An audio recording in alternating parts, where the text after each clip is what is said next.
rahmatnya kepada kita sekalian. Kita telah pahami bersama bahwa hidayah adalah nikmat terbesar yang Allah berikan kepada seorang hamba. Karena tidak mungkin selamat di dunia dan di akhirat tanpa hidayah, tanpa petunjuk dari Allah Subhanahu wa ta'ala.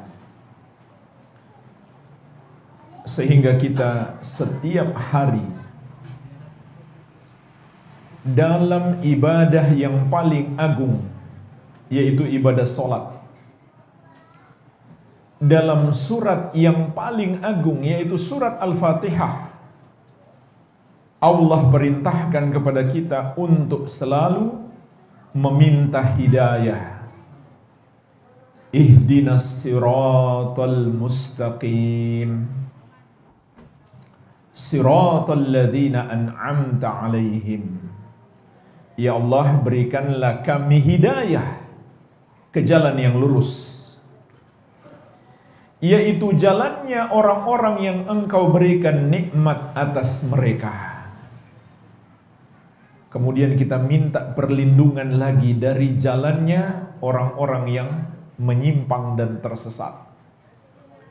Ghairil maghdubi alaihim waladdallin. Bukan jalannya orang-orang yang Engkau murkai, bukan pula jalannya orang-orang yang tersesat. Subhanallah, betapa pentingnya hidayah dalam hidup kita, sehingga Allah menyuruh kita terus-menerus berdoa memohon hidayah. Bahkan Rasulullah SAW memiliki banyak doa untuk minta hidayah dan juga minta istiqamah di atas hidayah tersebut. Di antara doa Rasulullah SAW, Allahumma inni as'alukal huda wat-tuqa wal-afafa wal-ghina. Ya Allah, aku mohon kepadamu hidayah, ketakwaan, kesucian, dan kecukupan. Bahkan di antara doa yang paling sering dibaca oleh Nabi SAW adalah doa istiqamah di atas hidayah. Allahumma ya muqallibal qulub, tsabbit qalbi ala dinik. Ya Allah yang membolak-balikan hati, kuatkan hatiku di atas agamamu. Karena hidayah kunci kebahagiaan kita di dunia dan di akhirat. Tapi jamaah sekalian, seringkali kita yang menyebabkan hidayah itu terhalang, atau na'udzubillah, hidayah yang sudah kita dapatkan menjadi hilang. Ini masalahnya. Seringkali kita sendiri yang menyebabkan hidayah itu terhalang, bahkan hidayah yang sudah ada menjadi hilang. Oleh karena itu kita perlu tahu apa saja sebab-sebab hidayah itu terhalang atau hidayah itu hilang. Maka di kesempatan ini insya Allah kita akan mempelajari secara ringkas 10 sebab terhalangnya hidayah atau hilangnya hidayah. Yang pertama adalah dosa terbesar, yaitu kesyirikan dan kekufuran. Inilah penghalang dan penghilang hidayah yang paling besar. Kenapa? Karena kesyirikan dan kekufuran itu adalah kesesatan terbesar. Dan hidayah lawannya adalah kesesatan. Kalau seseorang melakukan kesesatan terbesar, maka itulah penghalang dan penghilang hidayah yang paling besar. Allah ingatkan dalam banyak ayat, di antaranya dalam surat An-Nisa ayat 136. Wa may yakfur billahi wa malaikatihi wa kutubihi wa rusulihi wal yaumil akhir faqad dhalla dhalalan ba'ida. Dan barang siapa yang malaikatnya, kitab-kitabnya, para rasulnya, dan hari akhir, maka sungguh dia telah tersesat dengan kesesatan yang jauh, kesesatan yang paling parah, penghalang hidayah yang paling besar. Kemudian dalam surat An-Nisa ayat 116, Innallaha la yaghfiru an yushraka bihi wa yaghfiru ma duna dzalika liman yasha wa may yusyrik billahi faqad dhalla dhalalan ba'ida. Sesungguhnya Allah Subhanahu wa taala tidak akan mengampuni dosa syirik. Maksudnya kalau pelakunya enggak bertobat sampai mati. Kalau pelakunya tidak bertobat sampai mati, maka Allah tidak akan mengampuninya. Dan akan mengampuni dosa yang lebih ringan daripada dosa syirik. Maksudnya sebesar dan sebanyak apapun dosa itu, asal bukan syirik, asal bukan kekufuran. Kipasnya tolong menghadapkan.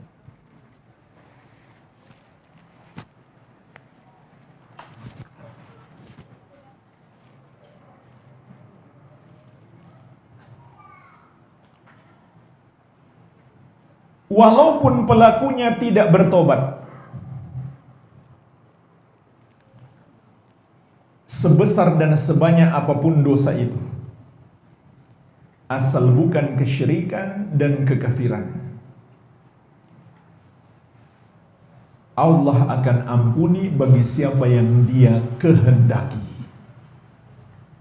Kemudian di akhir ayat Allah tegaskan, wa may yusyrik billahi faqad dhalla dhalalan ba'ida. Dan barang siapa yang mempersekutukan Allah, maka dia telah tersesat dengan kesesatan yang jauh. Artinya, itulah titik yang paling jauh dari hidayah. Kesesatan yang jauh berarti paling jauh dari hidayah. Maka kita pun paham, dosa kesyirikan dan kekufuran itu adalah penghalang terbesar seseorang mendapatkan hidayah. Solusinya bagaimana? Dia harus segera meninggalkan dosa itu. Dia harus segera bertobat kepada Allah Subhanahu wa taala. Dan ketahuilah jemaah sekalian, dosa syirik itu tidak ada solusinya kecuali pelakunya bertobat. Gimana caranya dia bertobat? Masuk Islam. Karena dosa kesyirikan dan kekafiran membatalkan keislaman, walaupun sebelumnya dia muslim. Tidak ada caranya dia mendapatkan ampunan selain bertobat. Adapun dosa-dosa lain mungkin diampuni walaupun orangnya nggak bertobat. Misalkan dia punya kebaikan yang besar, dia membantu orang kesulitan, atau amalan-amalan besar yang lainnya, termasuk terutama ibadah sholat 5 waktu, berpuasa, berzakat, haji dan umrah. Ini semua amalan penghapus dosa. Tapi dosa syirik nggak bisa dihapus dengan amal ibadah kita. Malah sebaliknya, amal ibadah itu yang terhapus disebabkan dosa syirik. Begitu pula musibah yang menimpa seorang muslim, itu penghapus dosa. Tapi itu nggak berlaku bagi dosa syirik. Sebesar apapun musibah menimpa seseorang, nggak akan terhapus dosa syirik kecuali dia bertobat. Jadi solusinya adalah bertobat kepada Allah, meninggalkan dosa syirik agar Allah berikan hidayah. Oleh karena itu jemaah sekalian, di sini kita bisa memetik pelajaran. Apabila syirik penghalang hidayah terbesar, maka sebaliknya tauhid adalah kunci hidayah yang terbesar. Sebagaimana juga Allah kabarkan dalam surat Al-An'am ayat 82. Alladzina amanu walam yalbisu imanahum bidzulmin ulaika lahumul amnu wa hum muhtadun. Orang-orang yang beriman dan tidak mencampurkan iman mereka dengan kesyirikan sedikit pun, maka mereka itulah yang akan mendapatkan nikmat keamanan dan nikmat hidayah. Bahkan iblis pun tahu dia tidak akan bisa menyesatkan orang yang bertauhid, yang memurnikan ibadahnya hanya untuk Allah dan hanya karena Allah. Dalam surat Shad ayat 82-83 Allah sebutkan sumpah iblis, qala fa bi'izzatika la ughwiyannahum ajma'in illa ibadaka minhumul mukhlasin. Iblis berkata, demi kemuliaanmu wahai Rabb, aku akan menyesatkan mereka semuanya kecuali hamba-hambamu yang ikhlas. Hamba yang ikhlas adalah yang mentauhidkan Allah, yang menjauhi semua dosa syirik. Penghalang hidayah yang kedua adalah berbuat bid'ah, mengada-ada, menambah-nambah dalam agama, atau menyelisihi petunjuk Nabi Muhammad sallallahu alaihi wa ala alihi wasallam. Allah Subhanahu wa taala mengingatkan ini dalam banyak ayat. Di antaranya dalam surat An-Nur ayat ke-63. Falyahdharil ladzina yukhalifuna an amrih an tusibahum fitnah aw yusibahum adzabun alim. Hendaklah takut orang-orang yang menyelisihi petunjuk Rasul, mereka akan ditimpa fitnah dan akan ditimpa azab yang pedih. Mereka akan ditimpa fitnah karena menyelisihi petunjuk Rasulullah sallallahu alaihi wa ala alihi wasallam. Apa itu fitnah? Kesesatan. Fitnah yang dimaksud dalam ayat ini adalah kesesatan, dan puncak kesesatan adalah syirik. Imam Ahmad rahimahullahu ta'ala mengatakan, al-fitnatu asyirk. Fitnah itu adalah syirik. La'allahu idha radda ba'da qawlihi an yaqa'a fi qalbihi syai'un minaz-zaygi fayahlik. Karena ketika seseorang menolak sebagian ucapan Nabi Muhammad SAW atau ajaran-ajaran beliau, maka muncul di hatinya kesesatan, dia pun binasa karena kesesatan tersebut. Sampai-sampai jemaah sekalian, sahabat yang mulia Abu Bakar As-Siddiq radhiyallahu anhu, seorang sahabat yang paling mulia, pada umat Islam beliaulah manusia terbaik setelah Nabi Muhammad SAW. Abu Bakar yang paling kuat imannya, yang paling tinggi surganya, yang paling takwa kepada Allah, yang paling dicintai oleh Allah dan Rasulnya. Abu Bakar As-Siddiq radhiyallahu anhu mengatakan, lastu tarikan syai'an kana ya'malu bihi Rasulullah sallallahu alaihi wasallam illa amiltu bihi. Aku tidaklah pernah mendengar, aku tidak pernah meninggalkan satu amalan yang pernah dikerjakan Nabi Muhammad SAW kecuali aku berusaha mengamalkannya.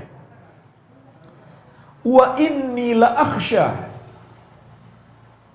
in taraktu syai'an min amalihi an azik.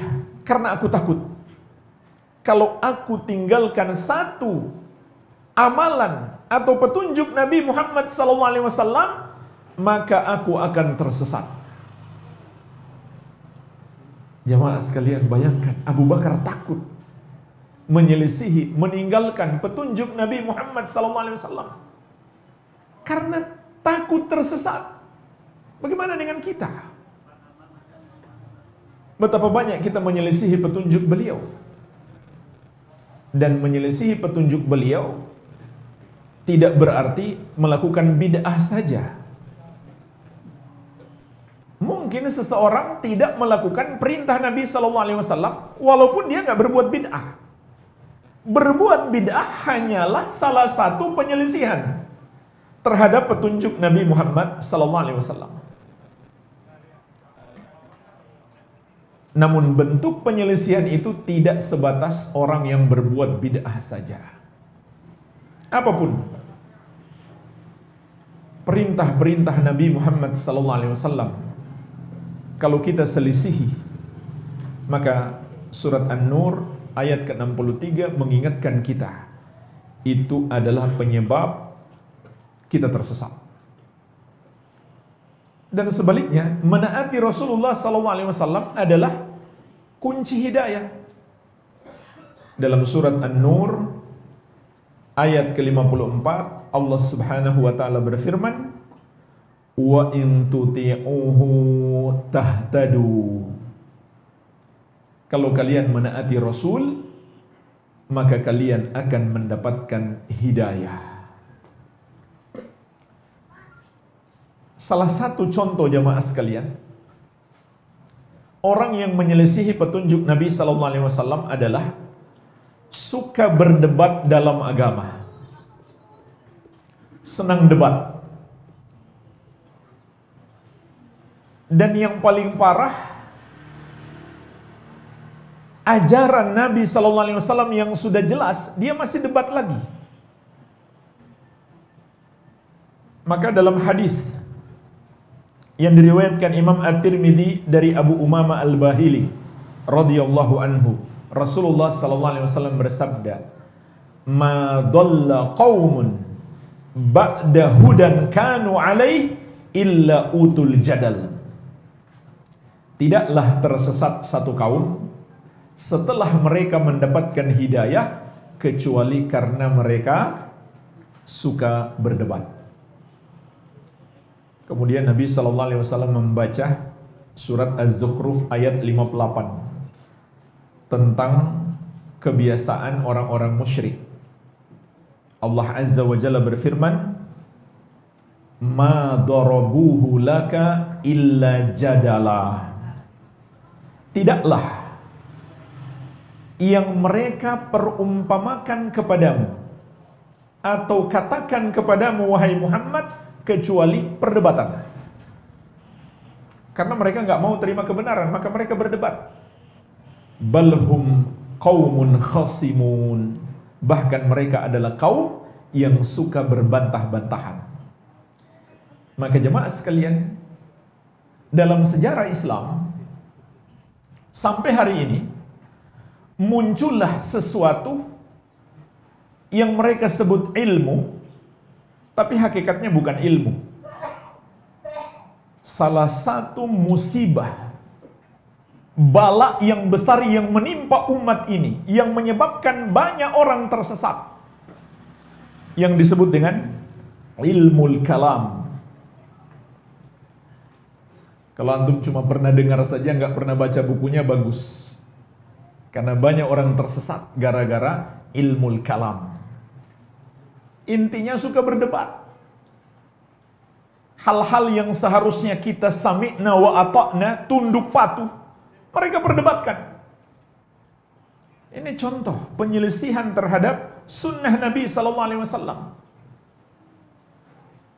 Ilmul kalam. Dan kelompok ahlul kalam itu yang mempelajari dan suka berdebat itu ada 3. Yang paling parah, yang paling sesat disebut Jahmiyah. Golongan yang kedua yang lebih mending lagi disebut Mu'tazilah. Golongan yang ketiga yang lebih mending lagi Asy'ariyah dan Maturidiyah. Ini 3 tingkatan ahlul kalam. Ketika datang ayat dan hadis bukan sami'na wa ata'na, tapi mereka perdebatkan. Dan mereka mengandalkan akal mereka. Dan ini terjadi setelah masuk filsafat Yunani pada kaum muslimin. Maka banyak umat Islam yang kemudian terpengaruh. Yang intinya adalah lebih mendahulukan akal daripada dalil. Itu inti ajarannya. Akal lebih tinggi daripada dalil. Kalau ada dalil bertentangan dengan akal mereka, dalilnya mesti ditakwil agar sesuai dengan akal mereka. Jadi dalil dipaksa mengikuti akal mereka dengan penakwilan-penakwilan yang nggak ada contohnya dari Nabi SAW dan para sahabat. Nggak ada contohnya. Tapi mereka dengan bangga mengatakan kami ahlu takwil, artinya pintar menafsirkan. Sampai mereka dengan lancangnya mengatakan pendapat ulama dahulu, sahabat tabi'in, memang itu lebih selamat. Tapi pendapat kami yang lebih berilmu dan lebih hikmah. Subhanallah. Ini kan kesombongan. Pendapat salaf kata mereka memang lebih selamat karena nggak menakwil. Tapi pendapat kami lebih berilmu.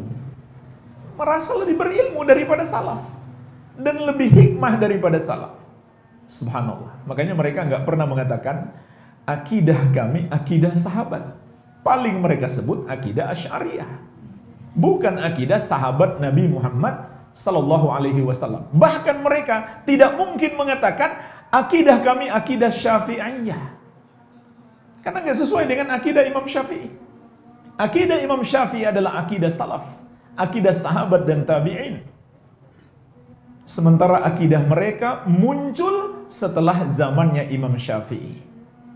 Jadi nggak mungkin dikatakan akidah Syafi'iyah. Tapi banyak yang mengaku-ngaku pengikut Syafi'i. Iya. Ini yang kedua. Yang ketiga jemaah sekalian, termasuk penghalang dan penghilang hidayah adalah maksiat.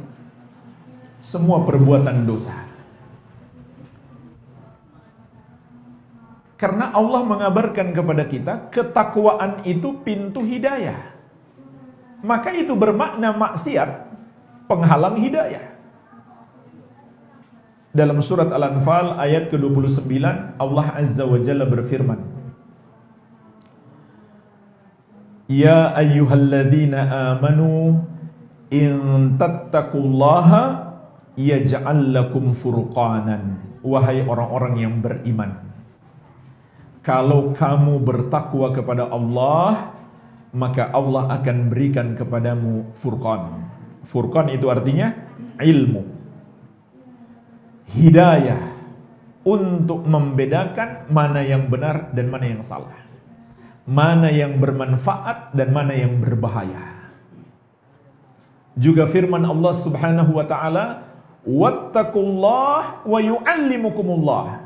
Dan bertakwalah kepada Allah, maka Allah akan mengajarimu. Allah akan bukakan untukmu pintu-pintu ilmu.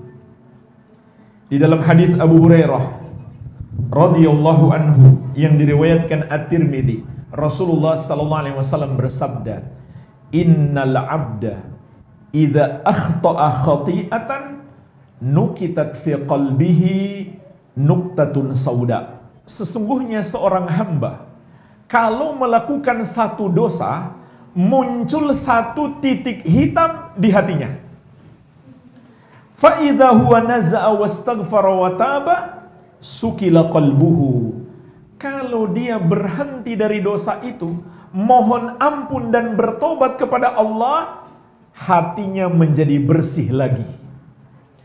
Wa in ada zida fiha hatta ta'luwa qalbahu. Tapi kalau dia kembali melakukan dosa, nggak mau bertobat, maka titik hitam itu pun semakin bertambah. Terus bertambah, sampai menutupi hatinya. Itulah penutup jalan hidayah. Kemudian kata Nabi SAW, wa huwa ran, itulah ar-ran, penutup hati. Alladzi dzakarallaha, yang Allah sebutkan dalam surat Al-Mutaffifin ayat ke-14. Kalla bal rana ala qulubihim ma kanu yaksibun. Sekali-kali tidak.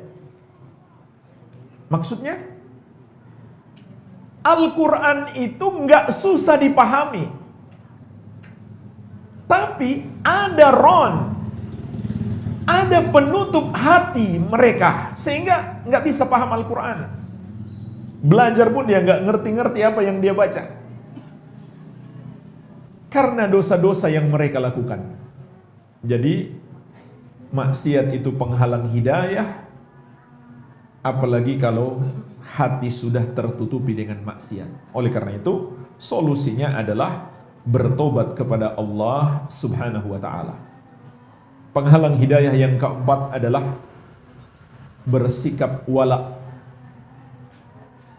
bersikap loyal kepada orang-orang kafir. Sebagaimana Allah ingatkan dalam surat Al-Maidah ayat ke-51. Ya ayyuhalladzina amanu la tattakhidul yahuda wan nasara awliya'a ba'duhum awliya'u ba'd wa may yatawallahum minkum fa innahu minhum innallaha la yahdil qaumadz zalimin. Wahai orang-orang yang beriman, janganlah kalian menjadikan Yahudi dan Nasrani sebagai wali-wali kalian. Apa artinya wali?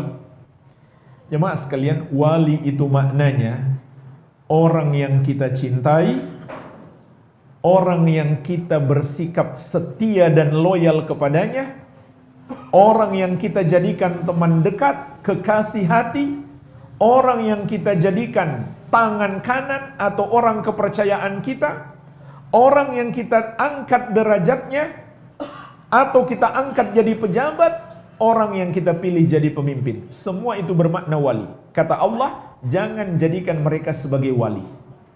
Artinya, semua itu tadi nggak boleh. Sebagian mereka adalah wali bagi sebagian kalian. Afwan, sebagian mereka adalah wali bagi sebagian mereka. Wa may yatawallahu minkum fa innahu minhum. Perhatikan ancamannya, enggak main-main. Siapa di antara kalian menjadikan mereka sebagai wali, maka dia bagian dari mereka. Kemudian perhatikan akhir ayat. Innallaha la yahdil qaumadz zalimin. Sesungguhnya Allah tidak akan memberikan hidayah kepada orang-orang yang zalim itu, yaitu orang-orang yang bersikap loyal kepada orang-orang kafir. Maka hati-hati. Penghalang hidayah yang kelima,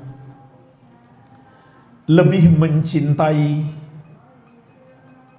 manusia atau harta atau dunia daripada Allah dan Rasulnya dan syariatnya.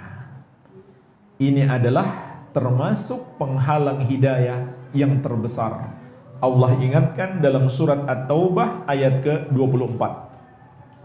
Qul in kana aba'ukum wa abna'ukum wa ikhwanukum wa azwajukum wa ashiratukum. Katakanlah, apabila orang tuamu, anak-anakmu, saudara-saudaramu, pasangan-pasanganmu, karib kerabatmu, wa amwalun iqtaraftumuha, dan harta-harta yang kamu usahakan, wa tijaratun takhshawna kasadaha, dan perniagaan yang kamu khawatirkan kerugiannya, wa masakinu tardawnaha, dan rumah-rumah yang wa rasuli wa jihadin fi sabili, itu semua yang lebih kalian cintai daripada Allah dan Rasulnya dan berjihad di jalannya, fatarabbasu hatta ya'tiyallahu bi amri, maka tunggulah sampai Allah mendatangkan azabnya. Maka cinta kalau sudah sampai seperti ini menjadi cinta yang haram.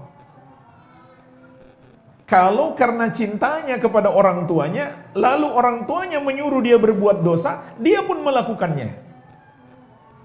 Kalau dia lebih mencintai Allah dan Rasulnya dan syariatnya, maka dia tidak akan mau menuruti orang tuanya sekalipun atau pasangannya yang menyuruh dia berbuat maksiat.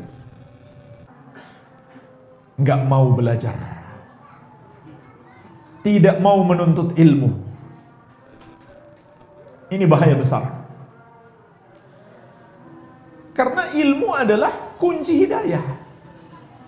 Nggak bisa seseorang dapat hidayah tanpa belajar tentang hidayah itu. Gimana caranya dia dapat hidayah sementara dia nggak tahu mana jalan hidayah? Itulah sebabnya Nabi SAW mengatakan, man salaka tariqan yaltamisu fihi ilman sahalallahu lahu bihi tariqan ilal jannah. Barang siapa menempuh satu jalan untuk belajar ilmu agama, maka Allah akan mudahkan baginya jalan masuk surga. Karena dengan dia belajar ilmu agama, terlihat di hadapannya ini jalan hidayah. Bahkan juga terlihat di hadapannya itu jalan kesesatan. Ikuti jalan hidayah, jauhi jalan kesesatan. Kalau orang tidak belajar, jamaah sekalian, dia tidak bisa membedakan mana jalan hidayah, mana jalan kesesatan. Bahkan jalan kesesatan dia mengira sebagai jalan hidayah. Ini bahaya. Penyesalan orang-orang yang dulu di dunia berpaling dari ilmu, berpaling sama sekali, nggak mau belajar sama sekali. Dalam surat Toha ayat 124 sampai 126, waman a'rada an dzikri fa inna lahu ma'isyatan domka. Barang siapa berpaling dari peringatanku, berpaling dari ilmu yang Allah turunkan dalam Al-Quran dan Sunnah, maka baginya kehidupan yang sempit di dunia. Arti kehidupan yang sempit mencakup dua makna. Yang pertama, di dunia dia tersesat. Yang kedua, kuburnya disempitkan. Wa nahsyuruhu yaumal qiyamati a'ma. Dan kelak di hari kiamat kami akan bangkitkan dia dalam keadaan buta. Qala rabbi lima hasyartani a'ma wa qad kuntu basira. Dia pun bertanya, wahai Rabbku, mengapa engkau bangkitkan aku dalam keadaan buta, padahal dulu aku bisa melihat? Qala kadzalika atatka ayatuna fanasitaha wa kadzalikal yauma tunsa. Maka Allah mengatakan, demikianlah, dulu telah datang kepadamu ayat-ayat kami, tapi kamu melupakannya. Nggak mau peduli, nggak mau belajar. Maka demikianlah hari ini engkau dilupakan. Oleh karena itu jemaah sekalian, kita pun semakin menyadari Nikmat ilmu adalah nikmat yang sangat besar, karena ini adalah termasuk pintu hidayah. Nikmat majelis ilmu, Allah gerakkan kaki kita untuk datang kepadanya, adalah nikmat yang besar. Makanya harus kita syukuri. Di majelis ilmu serius belajarnya, jangan tidur, jangan ngobrol, jangan main HP. Nggak usah lihat kiri kanan. Insya Allah nggak ada di sini. Apa nggak ada bedanya? Serius jamaah sekalian, belajar. Ini nikmat yang sangat besar yang Allah berikan kepada kita. Oleh karena itu,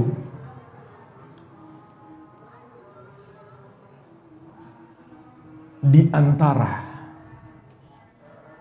perangkap iblis yang paling dahsyat adalah menghalangi manusia menuntut ilmu. Bacalah kitab Talbis Iblis. Ini buku penting sekali dibaca, yang disusun oleh Imam Ibnul Jauzi. Beliau sebutkan di situ banyaknya perangkap iblis kepada berbagai jenis orang, sampai ada perangkap khusus untuk ulama dan ahli ibadah. Saking dahsyatnya perangkap iblis itu. Dari banyaknya perangkap iblis yang disebutkan oleh Imam Ibnul Jauzi, nomor 1 adalah menghalangi manusia belajar, menghalangi manusia menuntut ilmu. Kata beliau, "I'lam anna awwala talbis iblis 'alan nasi sadduhum 'anil ilm." Ketahuilah, perangkap iblis yang pertama atas manusia adalah menghalangi mereka menuntut ilmu, menghalangi mereka belajar, menjauhkan mereka dari orang-orang yang berilmu. Orang-orang berilmu dijelek-jelekan, dicari-cari kesalahannya, ada salah kata dipolisikan, dipidanakan, nama baiknya dihancurkan sehancur-hancurnya. Sampai ada majelis sudah dibuat, mereka datang membubarkan. Ini usaha-usaha iblis untuk menghalangi manusia dari ilmu. Jangan mau kita menjadi pembantu iblis. Kenapa jamaah sekalian? Kata Ibnul Jauzi, li'annal ilma nurun. Karena ilmu itu adalah cahaya hidayah. Fa'idha atfa'a masabihahum khattabahum fi dhulami kaifa sya'ah. Maka apabila iblis telah berhasil memadamkan lentera-lentera ilmu, sangat mudah iblis menjerumuskan mereka dalam kegelapan kesesatan, dalam gelapnya kesesatan sesuai kehendaknya. Jalan yang begitu gelap ini kita nggak punya cahaya, nggak punya ilmu, ya mudah sekali. Tinggal didorong sedikit masuk jurang, masuk ke lubang-lubang di jalanan. Itulah perumpamaannya jemaah sekalian. Oleh karena itu, Imam Ibnul Qayyim rahimahullahu ta'ala juga mengatakan, nuwabu iblis fil ardi wahumul ladhina yuthabbituna an-nasa an talabil ilmi wat tafaqquh fid din. Wakil-wakil iblis di muka bumi, mereka itulah yang menghalang-halangi manusia menuntut ilmu dan berusaha memahami agama. Fahaula'i adarru alaihim min syayatinil jin. Maka mereka itu sebenarnya lebih berbahaya kepada manusia daripada setan-setan jin. Setan-setan jin itu dia hanya bisa yuwaswisu fi sudurin nas. Kata Ibnu Qayyim, orang yang menghalang-halangi manusia belajar ilmu agama lebih berbahaya daripada setan-setan jin. Kata beliau, mereka adalah wakil-wakil iblis di muka bumi. Fa innahum yahuluna bainal qulubi wa baina hudallahi wa tariqihi. Karena mereka memalingkan hati-hati manusia dari hidayah Allah dan jalannya, jalan kebenaran. Jadi jemaah sekalian, semangatlah dalam menuntut ilmu. Walhamdulillah, zaman sekarang Allah mudahkan kita.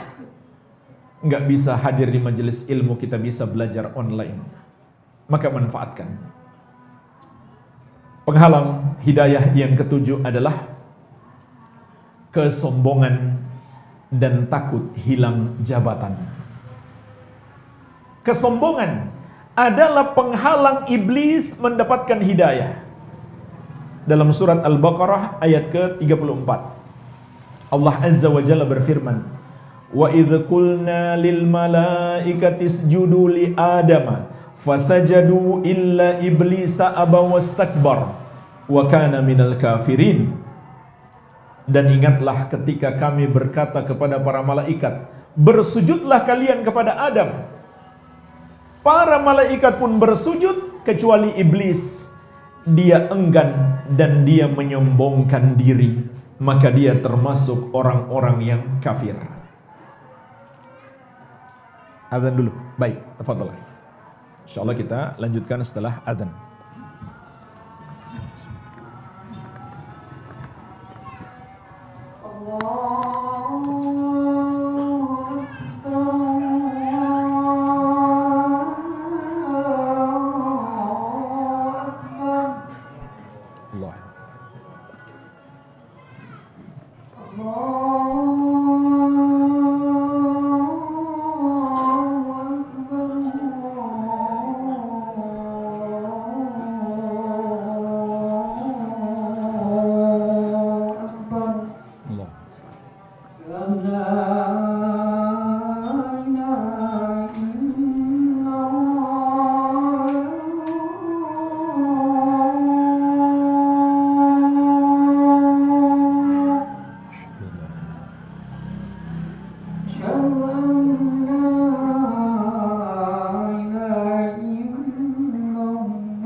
La haula wala quwwata illa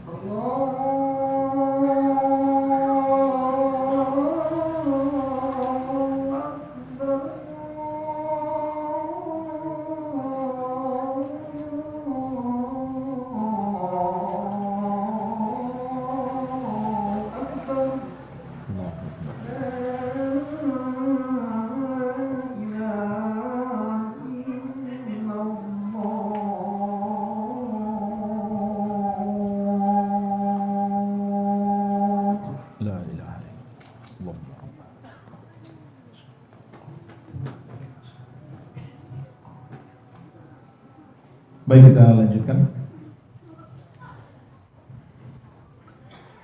Dalam surat Al-A'raf ayat ke-12 dan 13, Allah Azza wa Jalla mengingatkan kepada kita penghalang hidayah iblis jangan sampai menimpa kita, yaitu kesombongan. Qala ma mana'aka alla tasjuda id amartuk, wahai iblis, kata Allah, apa yang menghalangimu untuk bersujud tatkala aku memerintahkanmu? Qala ana khairum minhu, maka iblis berkata, aku lebih baik daripada Adam. Khalaqtani min nari wa khalaqtahu min tin. Engkau menciptakan aku dari api dan engkau menciptakannya dari tanah. Ini kesombongan iblis, nggak mau tunduk kepada perintah Allah karena merasa dia lebih tinggi daripada Adam. Dan ini juga sekaligus kebodohan iblis. Nggak ada dalilnya api lebih tinggi daripada tanah. Bahkan Imam Ibnu Qayyim rahimahullah menyebutkan banyak sekali kelebihan tanah daripada api. Intinya nggak ada dalil menunjukkan api lebih baik daripada tanah. Dan tidak pula ada dalil jika dia tercipta dari api sedangkan Adam dari tanah, berarti dia lebih baik. Kan lebih baik itu yang lebih bertakwa, bukan dari apa dia diciptakan. Maka kata Allah, qala fahbit minha fama yakunu laka an tatakabbara fiha fakhruj innaka minas sagirin. Kata Allah, keluarlah engkau dari surga. Tidak pantas bagimu untuk menyombongkan diri padanya. Di dalam surga itu, keluarlah, sesungguhnya engkau termasuk makhluk yang hina. Gara-gara kesombongan menjadi makhluk yang hina. Maka hati-hati jemaah sekalian, termasuk kita menganggap orang yang menasihati kita lebih rendah daripada kita, karena kita merasa kita sudah lebih lama belajar daripada dia, kita lebih berilmu, padahal yang dia katakan benar. Cuma karena kita merasa lebih baik daripada dia, kita pun menolak kebenaran itu. Begitu pula jemaah sekalian, jabatan. Orang yang merasa tinggi dengan jabatannya, ini juga termasuk penghalang hidayah yang menimpa Fir'aun dan para pejabatnya. Allah sebutkan di surat Al-Mu'minun, faqalu, mereka berkata, yaitu Fir'aun dan para pejabatnya, anu'minu libasyaraini mithlina wa qaumuhuma lana abidun. Dalam surat Al-Mu'minun ayat ke-47. Mereka mengatakan, kata Allah, apakah kami harus beriman kepada dua manusia, yaitu Musa dan Harun, yang sama dengan kita, bahkan kaum mereka itu adalah budak-budak kami. Jadi mereka takut kalau mereka beriman kepada Musa dan Harun, maka mereka menjadi selevel dengan orang-orang yang beriman, padahal orang-orang yang beriman ketika itu adalah mereka anggap sebagai budak-budak mereka. Maka mereka pun takut kehilangan jabatan. Dan berapa banyak orang hari ini yang sudah hidup enak, berada di tempat basah, punya jabatan, punya segala fasilitas, padahal dia tahu pekerjaannya haram. Tapi jabatan lebih dia pentingkan. hidup enak di dunia lebih dia utamakan. Dia takut kehilangan segala fasilitas sebagai seorang pejabat. Bertahan di situ dan selamat dari berbagai macam perbuatan-perbuatan dosa, dia tidak mampu. Tapi dia tidak mau juga meninggalkan jabatannya. Penghalang hidayah yang ke-8, takut kepada makhluk. Termasuk penghalang hidayah yang banyak menimpa manusia adalah takut celaan orang, takut dimusuhi oleh orang, atau sebaliknya mencari keridhaan manusia. Maka mereka pun melakukan apa yang diinginkan oleh manusia supaya enggak dibully, supaya enggak diboikot, enggak dikucilkan dalam pergaulan, supaya enggak dimusuhi. Maka jemaah sekalian, ini termasuk cara setan menyesatkan manusia. Allah ingatkan dalam surat Ali Imran ayat 175. Innama dzalikumus syaitan yukhawwifu awliya'ahu fala takhafuhum wa khafuni in kuntum mu'minin. Itu hanyalah setan yang mempertakuti kalian dengan wali-walinya. Apa makna ayat ini jemaah sekalian? Setan memanfaatkan teman-temannya, wali-walinya dari kalangan manusia untuk menakut-nakuti orang yang beriman dengan intimidasi, dengan bulian, cacian, sampai tindakan-tindakan fisik, agar orang beriman itu meninggalkan kebenaran atau agar manusia lari dari kebenaran. Maka Allah mengingatkan kita, fala takhafuhum, maka jangan kamu takut kepada mereka. Wa khafuni in kuntum mu'minin, dan takutlah kepada aku kalau kamu benar-benar beriman. Jemaah sekalian, seisi dunia ini memusuhi kita, kalau Allah membela kita, nggak ada bahayanya. Sebaliknya, walaupun seisi dunia ridho kepada kita, tapi Allah murka kepada kita, niscaya mereka tidak akan sanggup membela kita. Jadi jangan malah demi mencari keridhaan manusia kita membuat Allah murka. Rasulullah SAW juga mengingatkan, man ardan nasa bisakhatillah wakalahu Allahu ilan nas. Barang siapa mencari keridhaan manusia dengan membuat Allah murka, maka Allah akan biarkan dia kepada manusia. Allah tidak akan menolongnya. Hati-hati. Jadi ini sangat berbahaya. Karena takut kepada manusia, takut dicaci, takut dicela, kita pun meninggalkan kebenaran. Kita nggak mau mengamalkan yang benar, dan kita mau diajak melakukan dosa. Nggak enak, nanti dibilang nggak sosial, nanti dibilang nggak gaul, nanti dibilang eksklusif, dan seterusnya. Nggak enak, nanti dicap Wahabi, nanti disebut radikal, intoleran. Maka kita pun meninggalkan yang benar dan melakukan yang salah. Na'udzubillah. Jadi nggak usah pedulikan dengan apa yang diucapkan manusia kepada kita, karena kita hidup ini mencari keridhaan Allah, bukan mencari keridhaan manusia. Dan mereka semuanya tidak akan bisa membela kita dari azab Allah Subhanahu wa ta'ala. Penghalang hidayah yang ke-9, lebih mengutamakan tradisi, budaya, dan ajaran nenek moyang daripada ajaran Allah dan Rasulnya. Dan ini menimpa banyak umat-umat terdahulu sampai hari ini. Demi mempertahankan budaya, demi mewariskan tradisi nenek moyang, mereka berani menolak ajaran-ajaran Allah.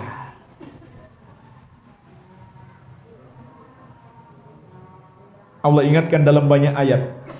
Di antaranya dalam surat Al-Maidah ayat 104. Wa idza qila lahum ta'alu ila ma anzalallahu wa ila rasul qalu hasbuna ma wajadna alaihi aba'ana. Dan apabila dikatakan kepada mereka, marilah kita ikuti ajaran yang Allah turunkan dan yang diajarkan Rasul, maka mereka menjawab, sudah cukup bagi kita yang kita dapatkan dari nenek moyang kita. Maka lihat bagaimana Allah membantah mereka. Awalau kana aba'uhum la ya'lamuna syai'aw wa la yahtadun.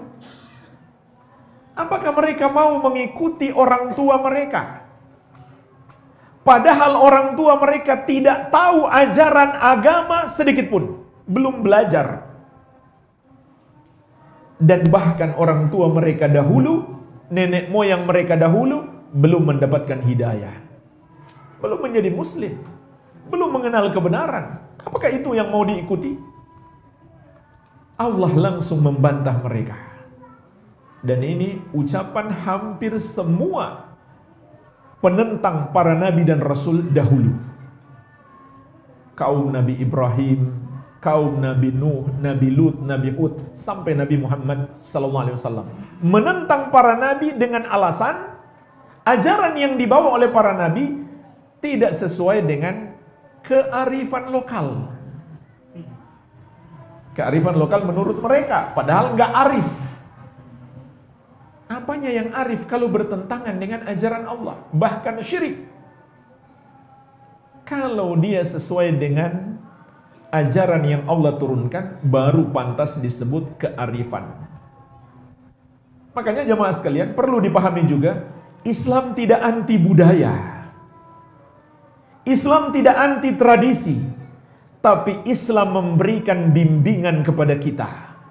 Mana budaya baik, mana tradisi benar yang harus dipertahankan, dan mana yang sudah tidak layak dipertahankan.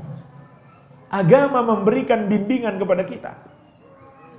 Bukankah penemu-penemu budaya dan tradisi itu manusia juga, yang bisa benar bisa salah? Jangan seakan-akan kita meyakini mereka pasti benar, nggak mungkin salah. Yang menentang tradisi dan budaya, itulah yang salah. Kalau begitu mereka sudah sama dengan Allah dan Rasulnya dong. Na'udzubillah. Kebenaran itu bagi seorang muslim hanyalah yang datang dari Allah dan Rasulnya. Hanyalah yang sesuai dalam Al-Quran dan hadis. Dan ketahuilah jamaah sekalian, termasuk ajaran Islam melestarikan budaya baik yang tidak bertentangan dengan kebenaran. Ini ajaran Islam. Buktinya apa? Kata Syekh Muhammad bin Shalih Al-Utsaimin rahimahullah, Rasulullah SAW itu menggunakan gamis dan bersorban. Apakah gamis dan sorban itu sunnah? Ataukah sunnah itu karena Rasulullah SAW mengikuti adat kaumnya? Kaumnya bersorban dan bergamis. Maka kata beliau, pendapat yang benar bukan sunnah bersorban dan bergamis. Sunnah di situ adalah Nabi Muhammad SAW mengikuti adat kaumnya. Sampai-sampai jemaah sekalian, dalam syariat ada kaidah al-adah muhakkamah. Adat itu bisa dijadikan hukum. Contoh, dalam pergaulan suami istri, Allah Azza wa Jalla berfirman, wa ashiruhunna bil ma'ruf. Wahai para suami, pergaulilah istri-istrimu dengan cara yang ma'ruf. Arti ma'ruf di situ yang sesuai dengan syariat dan juga sesuai dengan urf. Ma'ruf itu dari kata urf. Apa arti urf? Adat kebiasaan. Jadi Allah menyuruh para suami mempergauli istri sesuai dengan syariat dan sesuai dengan adat kebiasaan. Contoh sesuai dengan syariat. Suami nggak berhak menyuruh istri lepas jilbab. Karena dia harus menggauli istrinya sesuai syariat. Kalau dia menyuruh istrinya lepas jilbab, berarti dia menentang syariat. Dan istri nggak boleh taat kepada suami kalau disuruh lepas jilbab. Maksudnya lepas jilbab di hadapan yang bukan mahram. Contoh, suami nggak boleh menyuruh istri melakukan yang bertentangan dengan urf kebiasaan. Di banyak masyarakat kita, yang tugas cuci mobil itu suami, bukan istri. Sehingga kalau suami menyuruh istri cuci mobil, istri boleh menolak. Itu nggak sesuai kebiasaan. Ditambah lagi, kalau dia cuci mobil basah-basahan, orang banyak lihat kan, tidak bagus juga. Mungkin terbentuk auratnya terlihat. Bukan kebiasaan wanita, kalau genteng bocor dia yang naik untuk tambal gentengnya. Itu bukan urf. Kalau suami menyuruh wanita melakukan itu, dia nggak harus taat. Dia boleh menolak. Ditambah lagi berbahaya bagi seorang wanita. Suami istri petani. Tapi bukan urf, istri disuruh naik kelapa. Maka istri boleh menolak kalau disuruh suami untuk naik kelapa. Di samping itu juga berbahaya bagi seorang wanita. Jadi, Islam tidak anti budaya, Islam tidak anti adat. Bahkan adat bisa menjadi hukum, tapi dengan syarat. Syaratnya apa? Tidak bertentangan dengan syariat. Ada sebagian orang menyelewengkan kaidah ini. Sampai-sampai adat budaya yang sudah jelas bertentangan dengan syariat, mereka katakan itu sesuai kaidah. Itu sudah jadi ajaran Islam, adat menjadi hukum. Ini juga tidak benar tentunya. Syarat utama adat bisa menjadi hukum Islam adalah tidak bertentangan dengan syariat. Ya. Terlebih lagi jemaah sekalian, ketika adat itu sudah terlanjur banyak dilakukan oleh manusia, mayoritas orang, maka ini juga bisa menjadi penghalang hidayah yang sangat besar. Karena takut menyelisihi orang banyak. Oleh karena itu Allah ingatkan dalam surat Al-An'am ayat 116. Wa in tuti aktsara man fil ardi yudilluka an sabilillah. Kalau kamu menaati, kalau kamu mengikuti kebanyakan manusia di muka bumi, niscaya mereka akan menyesatkan kamu dari jalan Allah. Yang ke-10, yang terakhir, termasuk penghalang dan penghilang hidayah adalah teman atau pasangan yang buruk. Begitu pula salah memilih guru. Teman yang buruk, jemaah sekalian. Allah ingatkan penyesalan seorang pendosa itu di hari kiamat kelak di surat Al-Furqan ayat 28-29. Wa yawma ya'uddu dzalimu 'ala yadayhi yaqulu ya laitani ittakhadtu ma'ar rasuli sabila. Ingatlah hari ketika orang zalim menggigit kedua tangannya. Artinya dia sangat menyesal. Bukan sekedar gigit jari, dia gigit kedua tangannya. Seraya dia berkata, aduhai, andai dulu aku mengikuti jalan Rasul. Dulu di dunia dia bilang budaya lebih tinggi daripada ajaran Islam. Adat istiadat harus dilestarikan walaupun bertentangan dengan ajaran Islam. Di akhirat dia baru menyesal. Tidak ada yang menyesal karena dulu tidak mengikuti adat istiadat dan budaya. Tidak ada. Yang menyesal itu hanya satu. Kenapa dulu nggak mengikuti ajaran Islam? Kenapa dulu nggak mengikuti jalan Rasulullah sallallahu alaihi wasallam? Baca ayat ini, surat Al-Furqan ayat ke-28. Karena hanya ini yang Allah akan mintai pertanggungjawaban kelak di hari kiamat. Sebagaimana dalam ayat yang lain, kata Allah, wa yawma yunadihim yaqulu madza ajabtumul mursalin. Ingatlah hari ketika Allah memanggil seluruh manusia seraya berfirman, apa jawaban kalian, apa sikap kalian dengan ajaran para rasul? Kalian amalkan tidak? Allah nggak akan minta pertanggungjawaban kepada kita. Budaya bangsamu, tradisi nenek moyangmu, kamu amalkan tidak? Tidak. Allah nggak akan mintai pertanggungjawaban itu. Hanya satu Allah mintai pertanggungjawaban. Ajaran Rasulullah SAW kamu amalkan tidak. Kemudian lanjutan surat Al-Furqan, ya wailata laitani lam attakhidh fulanan khalila.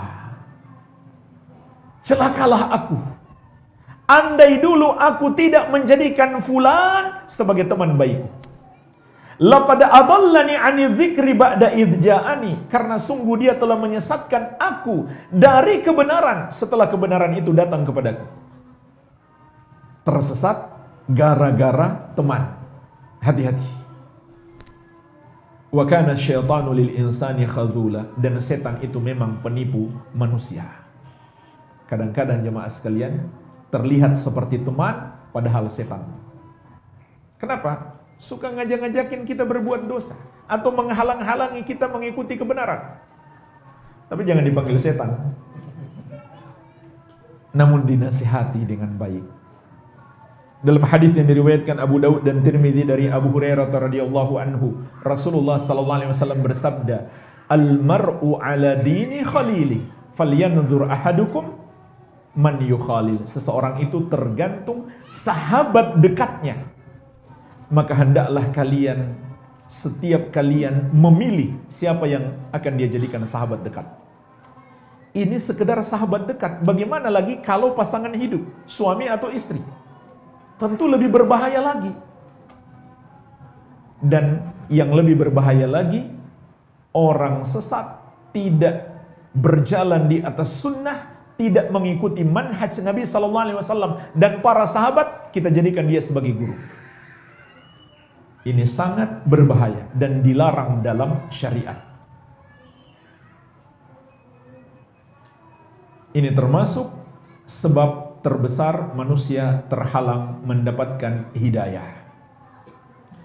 Terakhir jemaah sekalian, dalil larangan menjadikan sebagai guru orang yang menyimpang, walaupun dia banyak hafal Quran, walaupun dia banyak hafal hadis. Sangat banyak dalilnya, di antaranya surat Ali Imran ayat ke-7. Allah Azza wa Jalla mengingatkan, fa ammal ladzina fi qulubihim zaigun, maka orang-orang yang di hati mereka ada penyakit kesesatan, fayattabi'una ma tashabaha minhum ibtigha'al fitnah, mereka akan mencari-cari, mengikuti dalil-dalil yang mutasyabih, yang belum jelas, yang masih bisa dibawa ke kiri dan ke kanan untuk ibtigha'al fitnah, memunculkan fitnah, wa ibtigha'at ta'wili, dan membuat-buat penakwilan tidak seperti pemahaman salaf. Jadi dia menyesatkan orang dengan dalil. Ini maksud ayat Ali Imran ke-7. Cuma dalilnya diselewengkan, tidak sesuai pemahaman salaf. Makanya nggak semua orang menyampaikan dalil pasti benar, apalagi nggak punya dalil sama sekali. Dia punya dalil pun belum tentu benar. Jaminan kebenaran itu kalau dia memahami dalil sesuai pemahaman para sahabat, itu jaminan kebenaran, bukan sekedar dia hafal dalilnya. Maka dalam hadis yang diriwayatkan Al-Bukhari dan Muslim dari Ummul Mukminin Aisyah radhiyallahu anha, Rasulullah sallallahu alaihi wasallam bersabda, فَإِذَا رَأَيْتَ الَّذِينَ يَتَّبِعُونَ مَا تَشَابَهَ مِنْهُ فَأُولَئِكَ الَّذِينَ سَمَّى اللَّهَ فَاحْذَرُوهُمْ.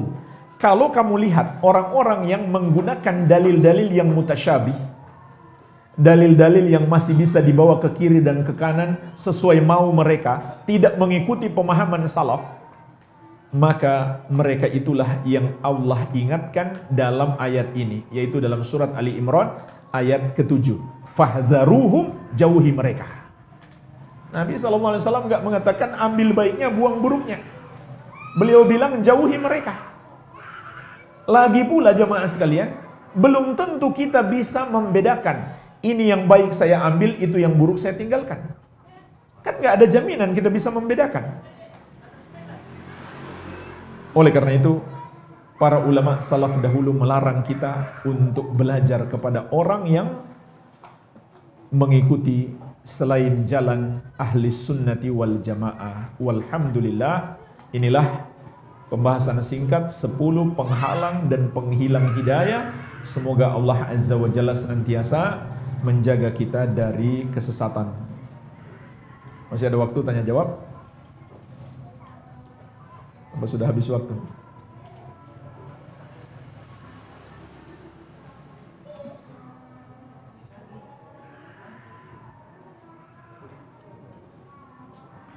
Cukup, baik. Semoga bermanfaat. Lebih dan kurangnya saya mohon maaf. Wabillahi taufik. Subhanakallahumma wa bihamdik, asyhadu an la ilaha illa anta, astaghfiruka wa atubu ilaik. Wa sallallahu ala nabiyyina Muhammadin wa alihi wasallam. Walhamdulillahi rabbil alamin. Wassalamualaikum warahmatullahi wabarakatuh.